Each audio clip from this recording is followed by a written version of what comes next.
Hey now, boys and girls, it is time. Welcome to the Pucknologist, episode 65. Just like 65, we'll see if this episode sticks around after the trade deadline and beyond into next season, perhaps. Either way, I am your host, AJ Strong, and joining me as always, we have Rocket Backhander.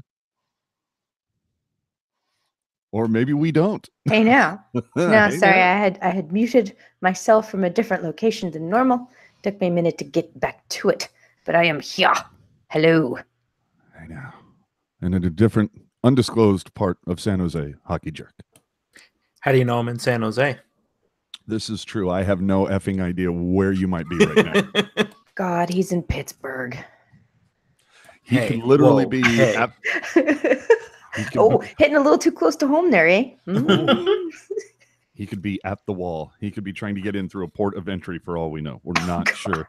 The wall's not up yet. Oh, that is true. That is true. Unless you talk to Pink Floyd, they say something different. We're really already off the rails, and we're not even 2 minutes into this. All right. Well, hey, now.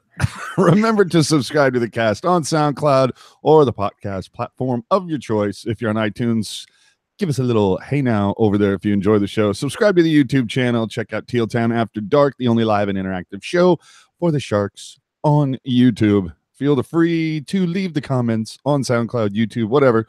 We'll do our best to answer. And as always, hit us up on Twitter and Instagram at TealTownUSA. So, as they say in hockey, let's do that hockey. Yes, indeed. Let's do that hockey. The Sharks over their last 5, 4-1-0, 4 losses in 18 games for 2019. Not too shabby, my friends. Currently 35-17-7, good for 77 points, tied with Calgary for first in the division, but Calgary does have a game in hand, 9 points now ahead of Vegas, and the Sharks do remain second in the conference. 3 games played since we last spoke with you, 7-2 victory at Vancouver, 5-1 loss versus the Capitals, and a 3-2 victory versus Vancouver. Did somebody say Vancouver? No, I thought they said Manhoover. Do not know. Let's get into the first one. San Jose wins their 6th straight. Joe Thornton passes Gordie Howe for 9th in assists in NHL history, but still, for some reason, isn't part of the NHL's top 100. Good for you. Sorensen, it is. Sorensen, Radil, Vlasic, and Šimić, the only Sharks not to register a point in this game. This was one of those Oprah games that Rocket loved so much. But a lot of that had to do with the fact that a 19-year-old Mikey DiPietro got shellacked. DiPietro was called up from Ottawa from the OHL on an emergency basis February 4th because Thatcher Demko injured his knee and the Canucks have no other healthy goalies under NHL contract. And fun fact, the kid let in a goal on the very first shot he faced, and the Sharks would score 3 on their first 5 shots, including that first shot on goal. So, Rocket, how'd you like that hockey? I unfortunately did not see this game. So I saw a clip of it that looked kind of goofy, where the puck went flying down the ice and people were swatting at it and batting at it and nobody could actually hit it. And then it was called icing, I think. Something like that. It was pretty funny. I do remember there was one puck in this game that went kind of floating around a little bit, and then it miraculously ended up in the net. So, Jerk, your take at Vancouver? I very much enjoyed this game, obviously because the Sharks won, but because they accomplished what I say you always need to accomplish, and that's show up and take the 2 points away from a team that you should beat. They did just that, and I do feel sorry for Michael DiPietro, the goaltender. But at the same time, it's one of those things where it's your first experience, and the kid even said himself in the interview, I know what I need to do to be better and blah, blah, blah, all those cliches. I liked this game because, the guys that we all kind of identified last show as being guys who were hot and needed to keep on going to ensure the team kept winning. Well, they kept on going. Kane had a goal. He may have had 2 in this game. I don't recall exactly, right? I believe he had 2. Yeah, and just everything top to bottom was firing for the Sharks. And I don't want to say it was an easy win because there are no easy wins in this league, but a good 2 points. And like I said, they handled a team that they needed to handle. But fun fact, you will, in most cases, in fact, I'll actually say 100% of the time, you will win if you score more than the opposing team. I know this, for some people, this will blow your mind, but I'm telling you right now. Wow. Truth is out there, my friends. So the Sharks return after sweeping Canada. Remember, that was the end of a 4-game trip. Winnipeg, Edmonton, Calgary, finishing with the with the Vancouvers. So I guess it was a trap game when the Sharks returned home versus Washington. We all know Washington had a lot to play for. They wanted to get some revenge for the 7-6 OT loss that happened just before the All-Star break. You'll remember Kane scoring in the final second for, I believe, only like the second or third time in franchise history. Hurdle finishing off a hat trick in overtime. So this time it's a little bit different. The Hurdle line got hung out with Hurdle going -4. Kane and Donkey, Don Father, both of them -3. Saving grace is LeBanc would extend his goal streak to 3 games.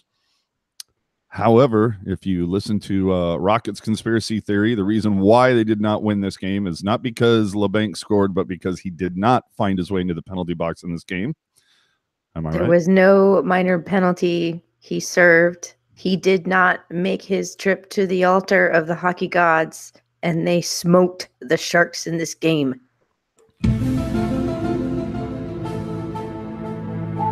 Okay. With what you were doing with your hands and that little headpiece you have on, you look like a tarot card reader. Call me now. LeBanc will never score again.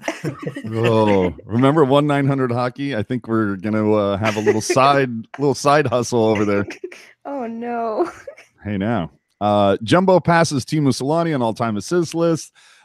This is reminiscent of the Sharks coming off a strong roadie. They come back, don't look very great, kind of get their asses handed to them a little bit.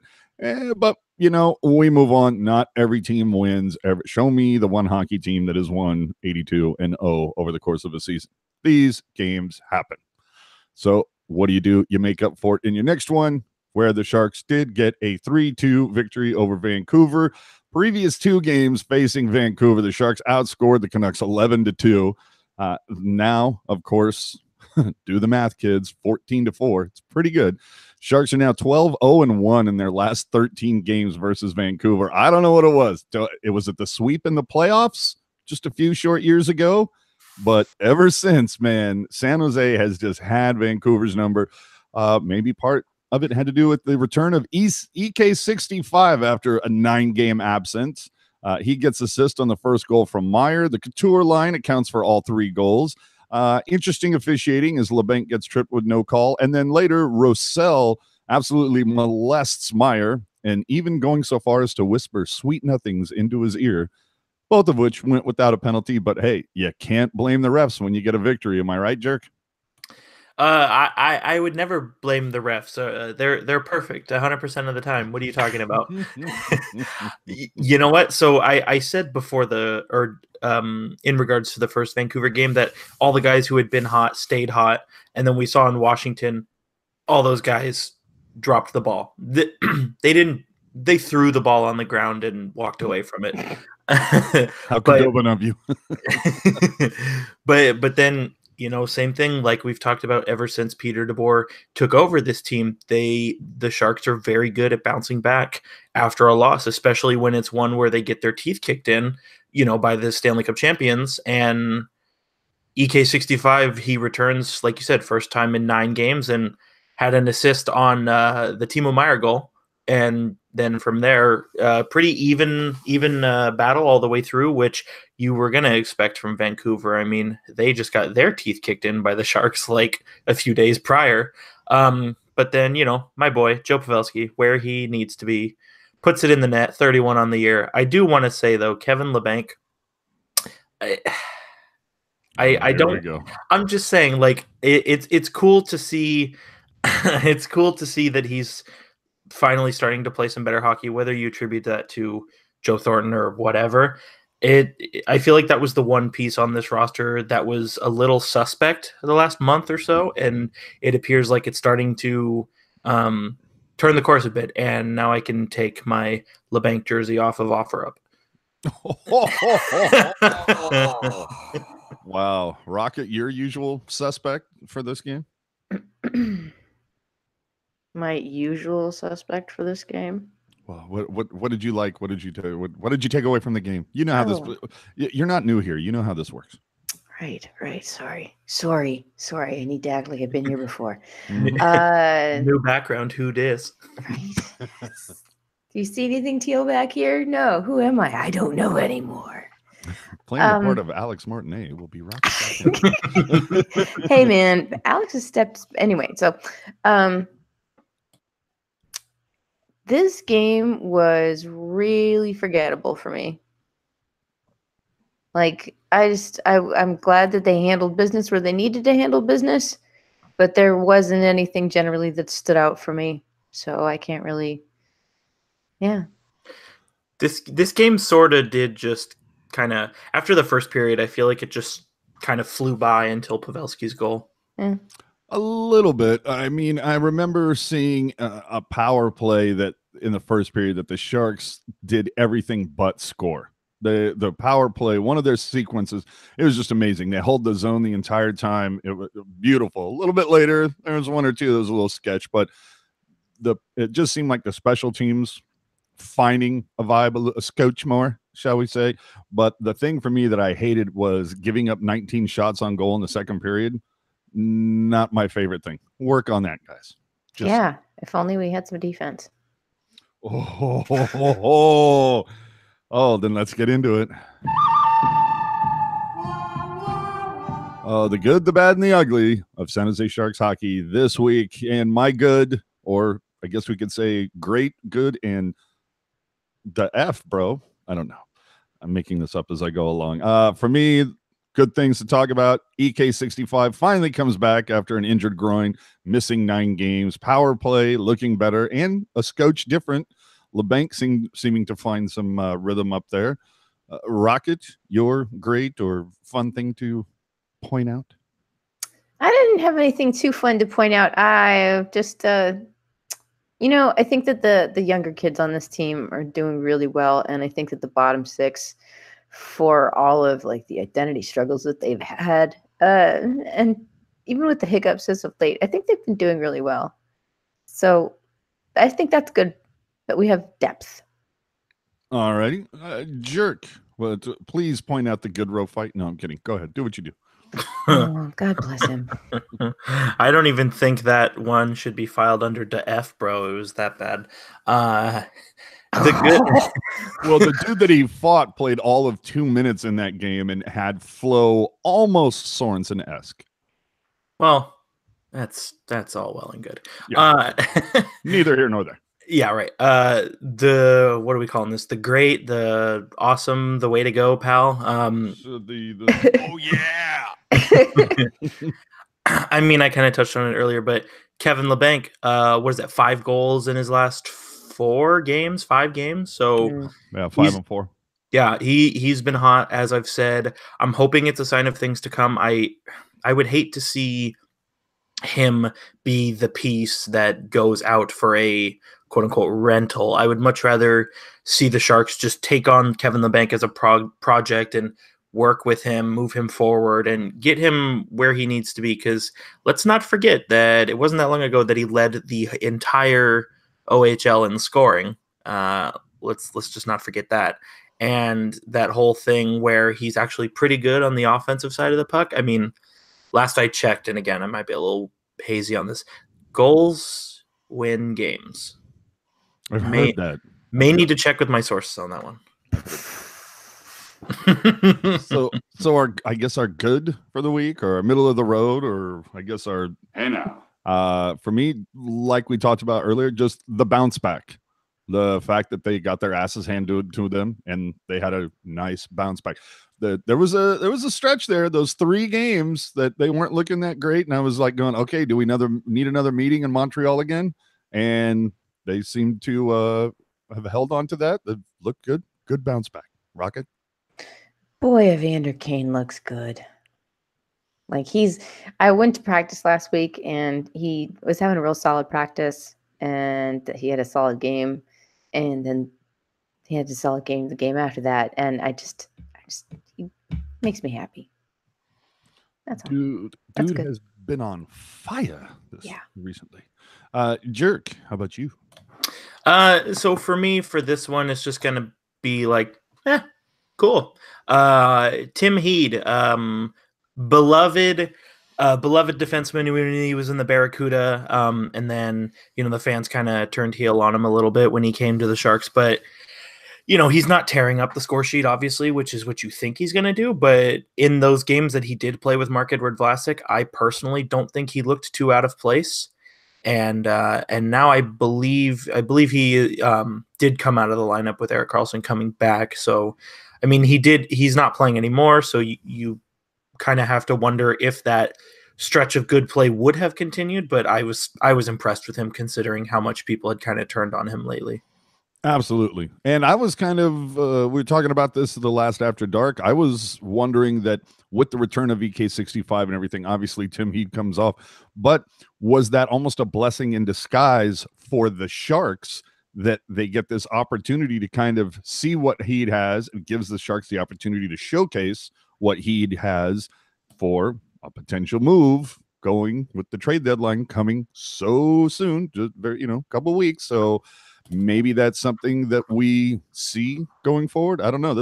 I can't remember the last time the Sharks, rode 8 defensemen over the course of an entire season. And we know because Ryan and Heed would have to be, if they were sent down, they'd have to pass waivers, and there's no way they clear. So, oh no. Tim Heed, who is also going to be an unrestricted free agent this summer, and doesn't really have a whole lot of leeway. Negotiating leeway, that is, at least with the Sharks, when you consider there are 5 defensemen currently under contract for next season, and that's not including Joakim Ryan, who's a restricted free agent. So I think you're onto something there, AJ. Could be. And how many 7th defensemen have we seen go for a 3rd round pick at the deadline? I mean, it's almost assured. All right. Really? So the ugly aspect of it is Martin Jones has let in a goal in the first 5 minutes of 41 games this season. The Sharks have played 59. Jones only has 43 starts. You do the math, but Jones, please, brother, keep the puck out of the net in that first 5, would you? Just come on. Jerk. All right, people. This is not here we go. this is not a recording, okay? This is live. My bro, come on. Joonas Donskoi. How is he part of the hottest line on the team and has 5 assists in the last 6 weeks? Can somebody explain that to me? Like, you are not wrong, sir.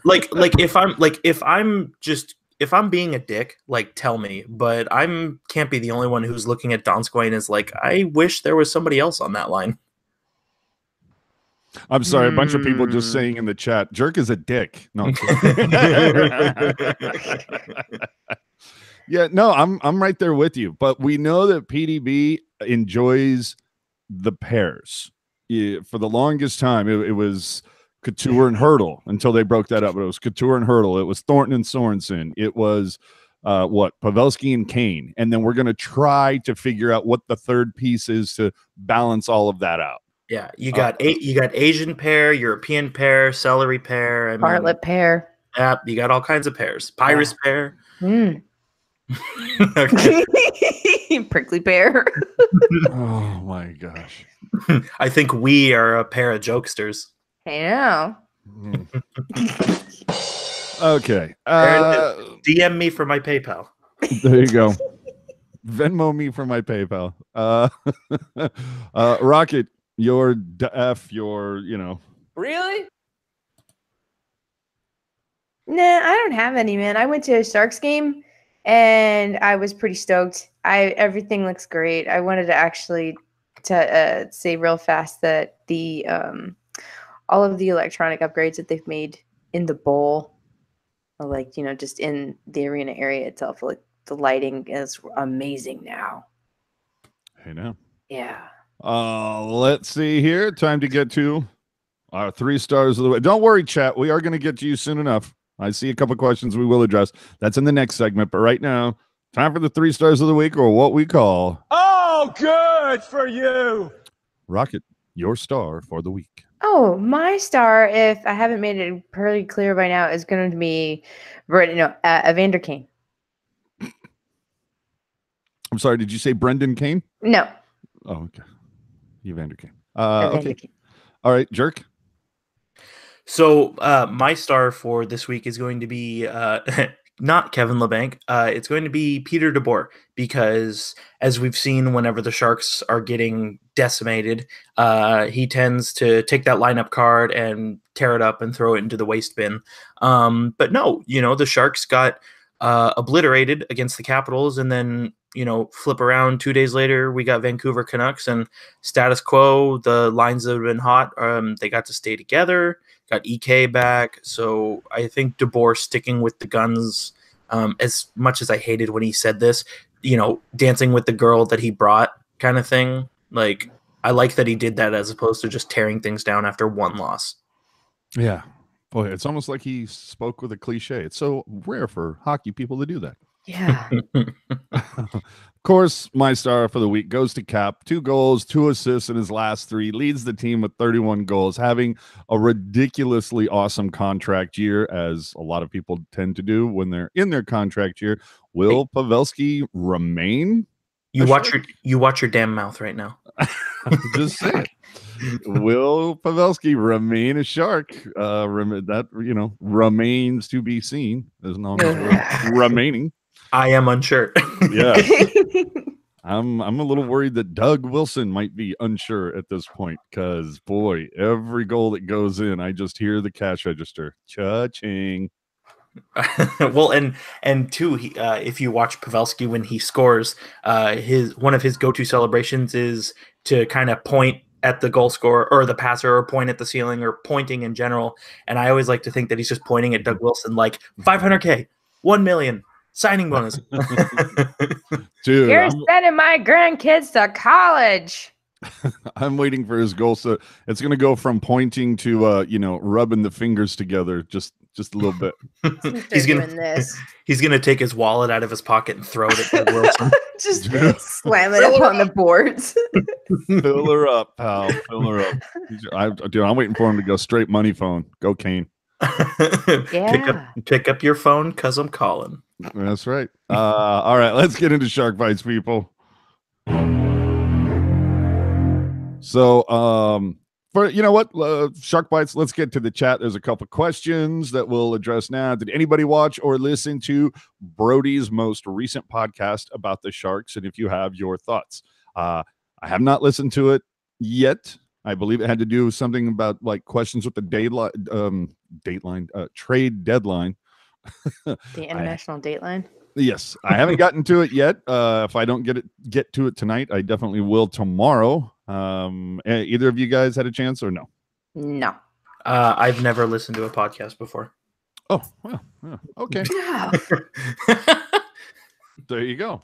Wow, Rob Iman saying, I think it's time to waive Donskoi. Yes. Hold on. Seems a bit. I'm telling you guys, it's only a matter of time before he signs a 3-year deal with the Panthers. So why not? Why not just pull the Band-Aid off right now? Is he FA this season? Yes, he is. He's a pending UFA. Oh, then maybe that he's going to be a sweet piece for Florida. Then I'll tell you this right now. This is how it should go down. Donskoi walks into Doug Wilson's office with his agent and says, "Hello, Mr. Doug Wilson, GM. I would like 3 years, $3 million a year.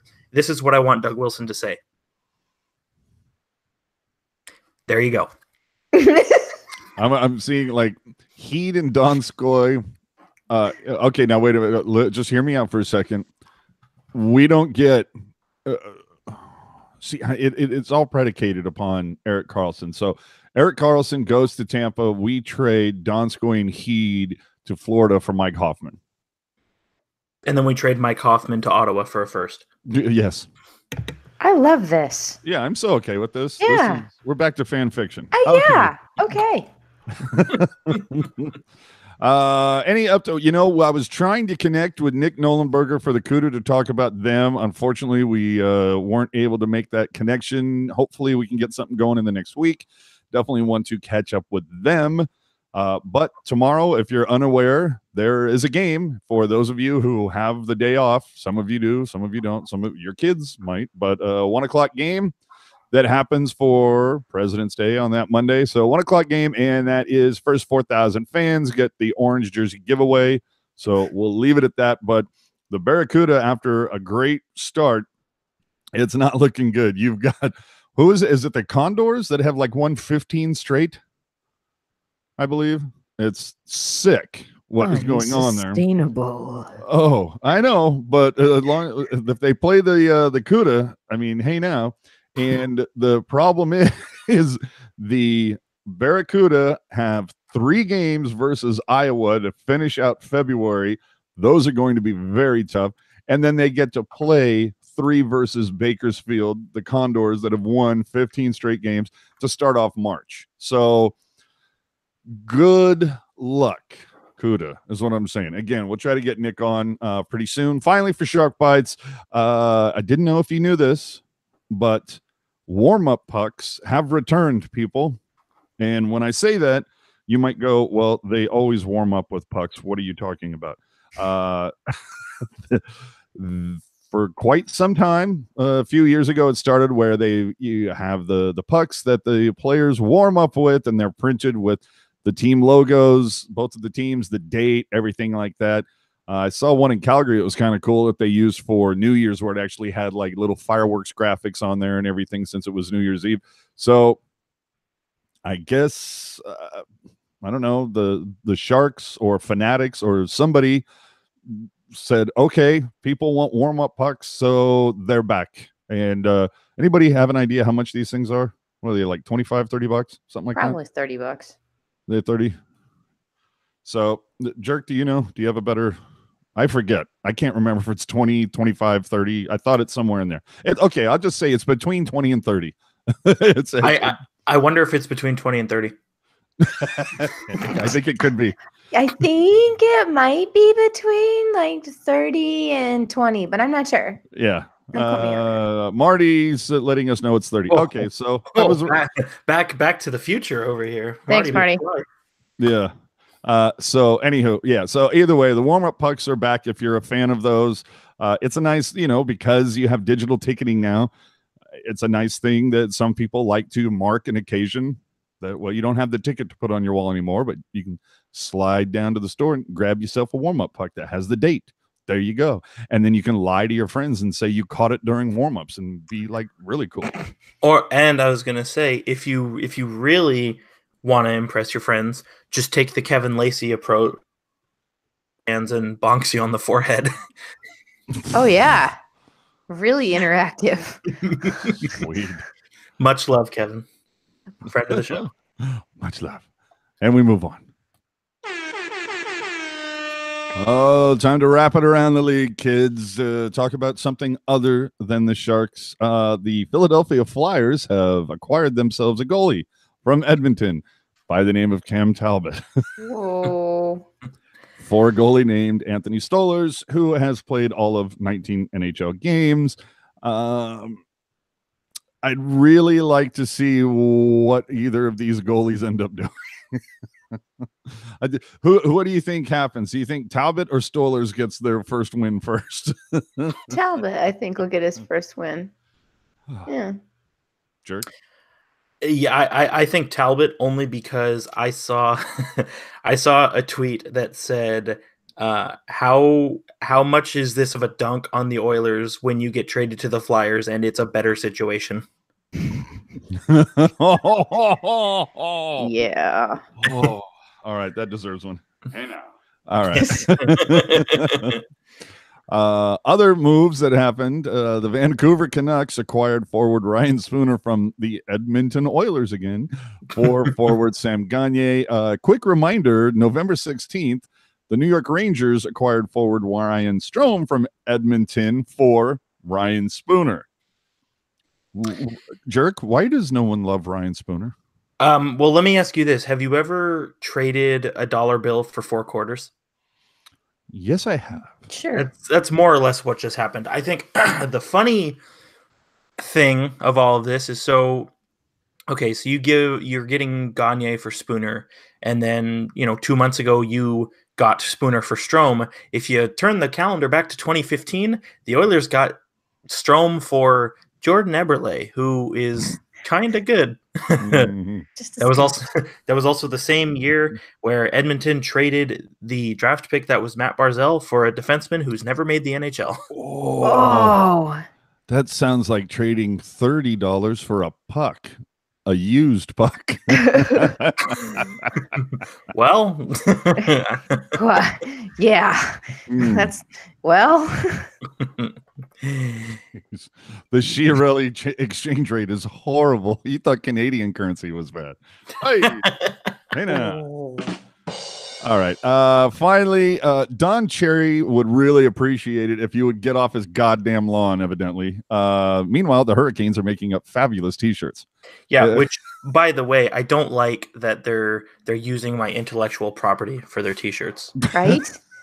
I'm scared that they're gonna all think that they're hockey jerks, and then we're just gonna have a different person sitting in this seat every show, and it'll just be weird.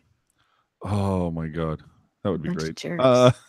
Yeah. So for those of you who don't know, Don Cherry went ham on the broadcast over the weekend, just pissing and moaning, talking about that it's silly for Carolina to do these silly celebrations after they get a victory. So why you got to make it all about yourselves, or what, says the guy who wears some of the most gaudy clothing ever imaginable to make it all about him, of course. But he's going to rip on the Hurricanes. He's going to say, they're not even drawing any fans, blah, blah, blah. And they got to do this stuff. When it comes down to stuff like this, I just go, you know what? Who is it hurting? And it's the whole idea of the team that has been beaten. They're already gone. They're showering. They're talking to media. They're doing whatever they need to do. The team is out there. They're doing something fun. The fans who don't want to see it can easily leave. They don't have to watch it. It's kind of like the people that bitch about the "You suck" chant before the anthem or wooing. Well, now see, the wooing is a little different because it's good for the goose. It's good for the gander. No, because yes. I will tell you. No, listen, I will tell you the distinct difference. The players are not doing these celebrations during the middle of the freaking game. People are not chanting "You suck" during the middle of the freaking game 20,000 times. I do it in once. Nashville, they do. But we're not talking about that. If somebody, was to sit there and there was a particular time, so at the 5-minute mark of the second period, we're all gonna woo. And it's that one time. And okay, then fine. But for the people that sit there and, I don't understand the problem with the wooing and blah, blah, blah. Okay. And this is my challenge. Can I finish? All right. This is my challenge. Sit in the seat in front of me, and I'm going to bring 2 of my drunken friends, and we're going to watch a Sharks game together. And I'm going to woo, and my friends are going to woo whenever the hell we want, as loud as we want. And then you can tell me after 3 periods of hockey if you still think that there's no problem with it and it's not annoying. Go ahead. Oh, no, it's not that it's not annoying. I mean, I'm sure that Don Cherry thinks that those celebrations are annoying. It's an opinion. But nobody's forcing him to watch them. Well, Well, I mean, Sportsnet is in a way. Yeah, that's true. I see. I appreciate the merit of your argument. I do see where you're coming from. The way I look at it is you're buying a ticket, you're going in, and if I'm just sitting, if I'm just wooing and whatever, and again, I don't know, but as long as you're not getting 3 inches away from somebody's ear and going woo, then yeah.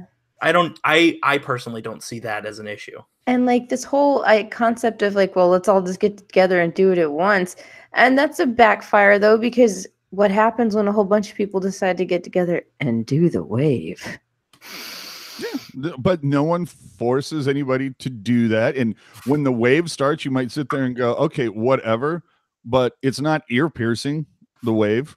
If it goes by, it goes by. Who cares? But just to hear that, to be in the tank. And what's weird is I've heard it. There's been some games this season where I haven't heard it at all. What was the last game I went to? It was the Washington game. I don't remember. Well, we should also preface it that the wooing usually occurs when the Sharks are winning. The Sharks were not winning that game. But the games that I've gone to this season, whether it was Washington, I really don't remember hearing wooing during Ottawa. I think maybe the Edmonton game, I heard a little bit of it. But I seem to notice it, that it does seem to get shouted down a little bit more. Like people start chanting. As soon as they start hearing it, they just start going, let's go Sharks, or the 2-syllable version. Go Sharks go. What is wrong with that? Or just let's go Sharks. There you go. Yeah. I don't, but for some reason everybody wants to have the goddamn Sharks fans. Just let's go Sharkies. Yeah. I'm gonna turn this podcast around right now. This is what I'm saying. Yeah, man. I have one more thing for the reach around, wrap around. I know. Whatever we're calling this segment. This is provided by friend of the show, friend of the Twitter account, Vince G. 2 days ago, Sasha Chmelevski with 2 goals and an assist, giving him 60 points on the year. And yesterday, which was the 16th of February, Ivan Chekovic with an assist, giving him 90 points on the year, which has him in top 3 in the QMJHL scoring, the whole league. Joonas Donskoi, this one is for you. Hasta la pasta, buddy. Enjoy Florida. Enjoy Florida. all I have to say to follow that up in terms of Ivan Chekovic, 7th round pick. Oh God. Wow. And see it, and that's the whole thing. You can sit there and you point at Pavelski, you point at Chekovic, and then you get an ass like me that goes Petrecki, Doherty, Mueller, Goldobin. Would you like another stat? Bring it on. So in the 2017 draft, there were 217 draft picks. Ivan Chekovic was picked 212th. Oh wow. I want to see this kid just do great things. Don't bring him up too fast. Let him marinate. Let him be good. Yeah, 90 points in 54 games and a plus 41. Oh man, if that was as Rocket likes to say, unsustainable. No. Unsustainable. But impressive. Yes. Oh my god. Have the Sharks ever had a prospect win the scoring title of their junior league? I am unsure. Well, actually, Kevin LeBanc, I'm sorry. But besides that, we might be in some new territory here. Well, the other thing though too is I'm always a little apprehensive about award winners at the different lower levels. We heard so much about how great Matt Carl was going to be for being a Hobie Baker winner out of Denver, and Matt Carl. I liked Matt Carl. He clearly worked out for the Sharks and their future roadmap, being a piece that got them Dan Boyle. But Matt Carl, if you remember, was sold to the fan base as like the next Sandis Ozolinch. Like this guy was going to be an amazing QB on the power play. He was just going to be the incredibly really one of the only offensive defensemen up to that point that the Sharks had ever really had. And it just never turned out that way. Now, do I also think Matt Carl was brought up too quickly? Oh, yep. So anyway, to get back to where we were, look, Don Cherry doesn't want the Carolina Hurricanes to have fun at the end of a game, or after the game has already been determined and everything. Well, okay, fine, but I'm buying one of those Carolina Hurricane shirts. I'm just letting you know now. Do I have to give Jerk a quarter for that? I did tweet the Hurricanes telling them to not forget who the original Hockey Jerk was. We'll see if they respond. Let's see. Nice. All right. Let's preview the next games we got coming up before we see you next. The Sharks finish off a 3-game road trip versus Boston. The Sharks in Boston. Yes, for those of you watching the show live, that game happens tomorrow night.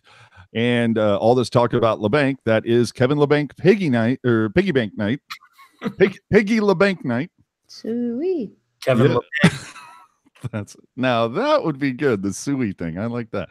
But versus Boston, who have won 5 straight, 7 of 8. They're second in the Atlantic, 76 points. This is not going to be a easy walk through the park. Through the park. We play these games not because they are easy, but because they are hard. And the game versus Boston might, in fact, be quite hard. After that, ask not what your team can do for you. We hold these offsides reviews to be self-evident. Look at these pucks with that incredibly awesome vulcanized rubber. I should have worn a rubber. Anyway. Oh, God. So we move on to a 4-game road trip after Boston, which is starting at Pittsburgh, then at Columbus, then at Detroit. Pittsburgh right now, 4-5. Man, 4 wins, 5 losses since February. 1 point from the wild card, 1 point from being third in the Metro. What the hell has happened with Pittsburgh, Jerk? Well, they got Malkin only got suspended 1 game, bro. They've had some really rocky goaltending this season, and to the surprise of nobody, signing Jack Johnson to a 5-year deal did not pay off for them. That said, their goal scoring is still stupid crazy, and they'll be back. You think they'll make the wild card? Oh, absolutely. All righty.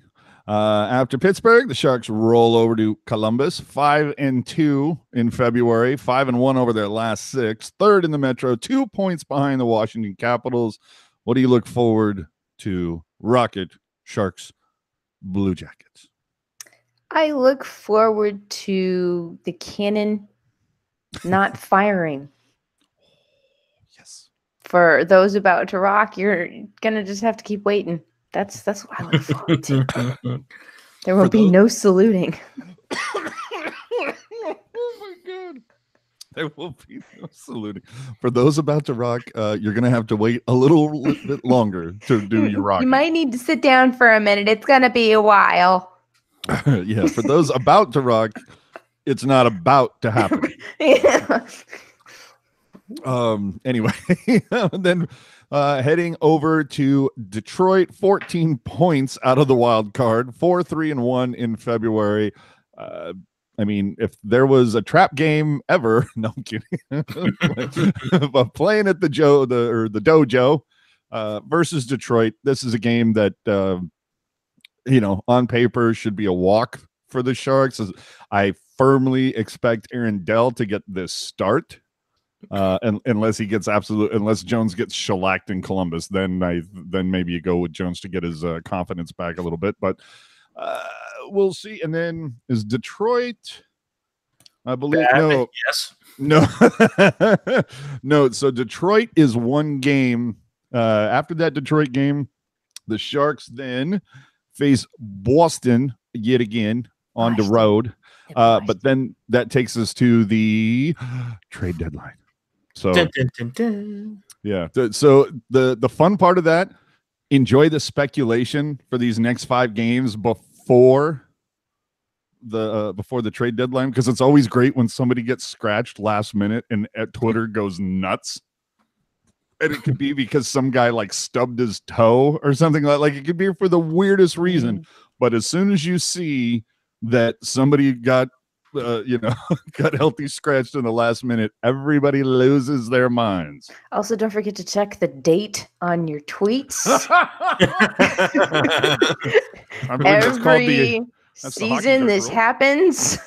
Yeah, and let's try to be more vigilant this year, kids. I believe this is what's known as Hockey Jerk fishing season this time of year. Folks, I am pleased to announce that I have recovered my password. No, I like what you said though about keeping an eye on who's scratched and all that stuff, AJ, and the speculation, because I think it was last year. Somebody on the Flyers left practice early with their sticks, and everybody was like, "Oh my god, where's he going?" And homeboy had a dentist appointment.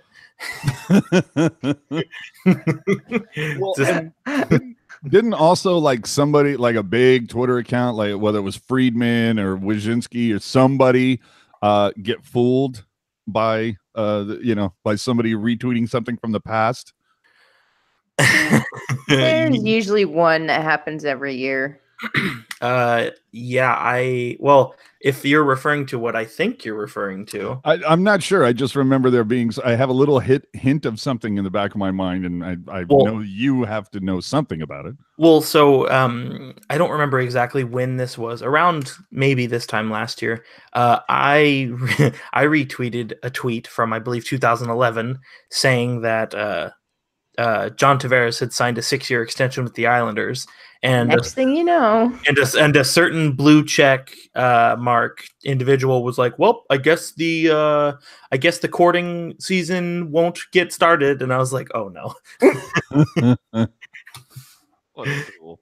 Okay. So yeah, that's the way it's going to roll for the next 4 games. We will see you for episode 66 when that happens. Want to say congrats to loyal viewer for it's such a long what is it again? It's 4 paws up for hockey. Yeah, okay. I wasn't sure if it was 4 paws up for the hockey or okay.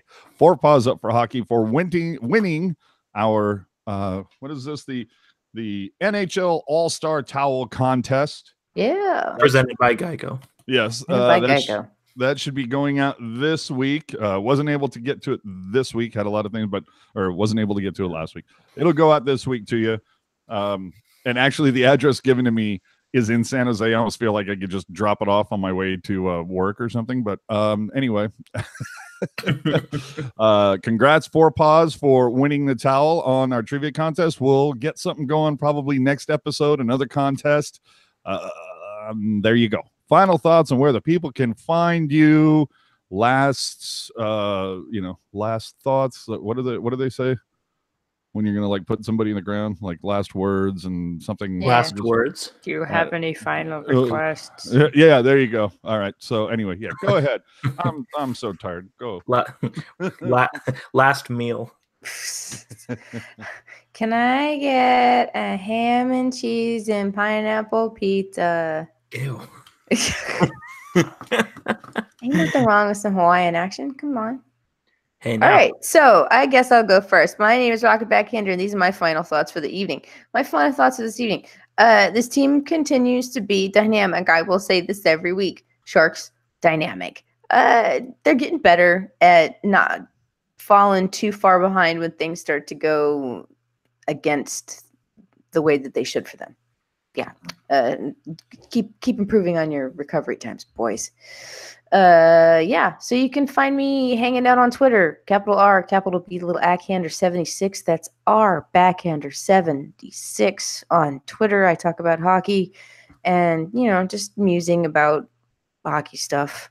Hockey, basically. Or check out my photographs on Instagram. It's Rocket Backhander, one word.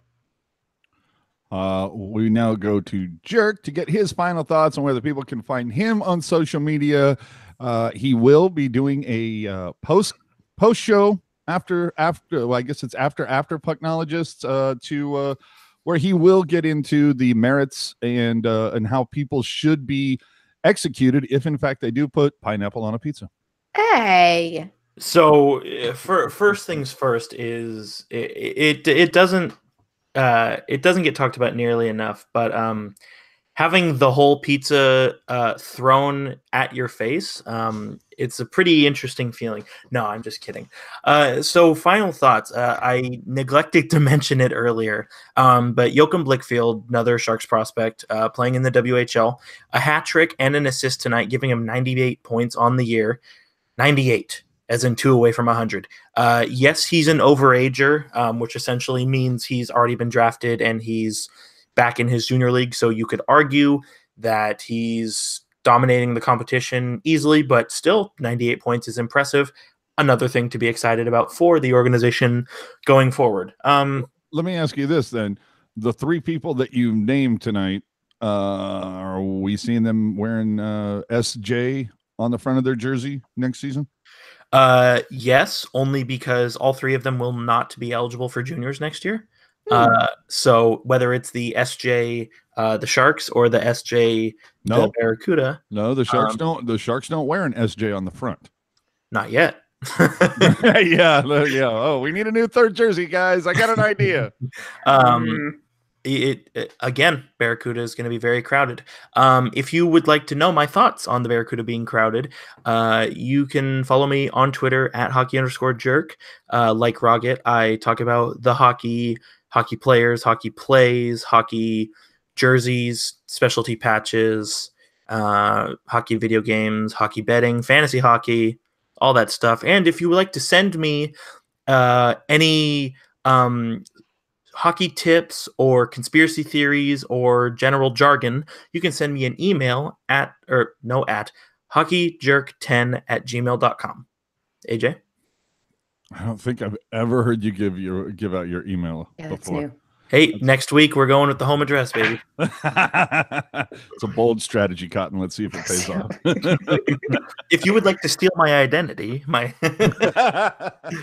social security number is Oh man. 1, 2, 3, 4, 5. my number is 12. I am AJ_strong on the social media stuff that's out there. You can find me. Final thought, just, lock everything down. Better team defense. And for Christ's sake, stay out of the goddamn box. No, I'm kidding. No. Kevin has to go to the box. That's true. Only Kevin is allowed. But we'll let it go there. Just keep doing whatever it is you're doing. I've heard that the national NHL media starting to give the Sharks a little more love as of late. It's probably going to happen when for a couple days you're the best in the West. Just saying. So with that, do us a favor. Subscribe to us on SoundCloud, iTunes, whatever podcast catcher you use. Subscribe to the YouTube channel. Follow us on Twitter and Instagram at TealTownUSA. Thank you for listening. We will see you all next time. We could be thrice live next week. You never know what could happen. Do the Sharks play on a Sunday next week? Yep, they do. So maybe not. Oh, wait. No, it's a noon start. So yeah, we'll see you next Sunday. Okay, everybody? See you next Sunday for episode 66. We got to go. Good night, kids.